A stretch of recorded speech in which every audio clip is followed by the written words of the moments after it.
All right, let's go injury report coming out of this thing. Okay, so we got 3 outs.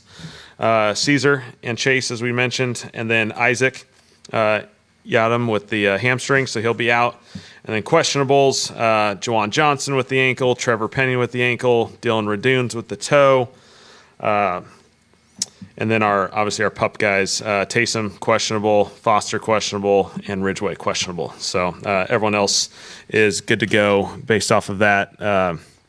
Trey Palmer's out as well. So that's the other one. So open up the questions. Did you say Trevor questionable? Trevor's questionable, yes. I mean, questionable for Taysom, Hill, and Foster Moreau. How do you determine if this has been enough time? Yeah, I think it's really, you just got to take the whole week. I mean, this is their first week. They've been able to do a couple things this week in practice.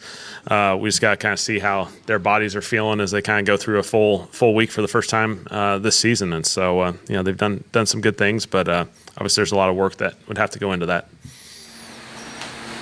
Did Yadam get hurt in practice? Yes. And just what have you seen from Quincy so far that, get a step in there? Yeah, obviously he's had his fair amount of opportunities the last couple of weeks. I thought he's been productive. He's made plays. A lot of positives coming out of that. If the opportunity presents itself, he'll be ready to go. What do you like about seeing Austin Richards at guard? Yeah, he's played a little bit of it. Obviously in Dallas a little bit and stuff. And so, obviously he's primarily a tackle, but he has the ability to play guard if he needs to. And for a lot of our guys, those depth players, they need to have enough position flex. And he's done a nice job of acclimating himself in that situation. When you watch film of the Giants, what's allowed Cam Scatteroo to integrate himself in the NFL so quickly?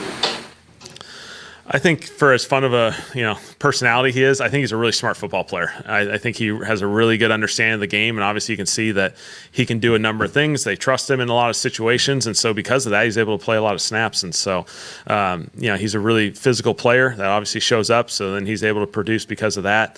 But all the other pieces that add up, I think, allow him to play, at an early age. With Taysom and Foster, how does the record? I should be going just a little. How did they look in practice throughout the week, just given it was their first kind of go around? Yeah, they did a nice job. Obviously, for Taysom and Foster, I mean, this is a long journey. They've been through a lot from a recovery standpoint, and so for them just to be back in pads obviously was a huge step for them. A lot of work has to be done to kind of get back into football shape and back into getting used to playing the actual game of football. But they've done a lot of positives this week in their roles. What does it say about them that the injuries are relatively like the same time, but they're just also on kind of the same timeline, and one may not be ahead of the other? Like it seems like they're kind of. Yeah, obviously, yeah. I guess optically they've been able to kind of end up in the similar time frame, but it's been a long journey for both of them. They've gone through a lot, obviously, as we said, and I think they've been able to work out a lot together in their recovery process. I think sometimes having someone that's kind of on a similar path, I think helps you as you go through that recovery process. And so those guys have done just so much work over the last few months, and a lot of it's behind the scenes. No one gets to see it, no one gets to feel it. Those are challenging days when you're waiting to see the progress, and so for them to just be out there, obviously a lot of positives with that. Would you take that decision all the way down to like a pregame workout Sunday, or is it more like how they feel tomorrow? Yeah, truly just like we just got to see each day how this thing progresses, and obviously they got to get a feel for whether they can play or not. They've been able to do a little bit this week, and so we'll just kind of see how it progresses tomorrow and then potentially Sunday. Do you feel like since you started coaching, now that the influence of college offenses is more prominent in the league at all in any type of way? Yeah, I think that's, there's always trends that are kind of being pulled up and down. Certainly a lot of times you could say it's more up, coming from college to the NFL. I think, the space game obviously is real. The RPO, the RPR, the QB run games become a little bit more common in the design factor. There's, you got to control how much of that you do in this league because it's a much longer season, very, very physical games every week.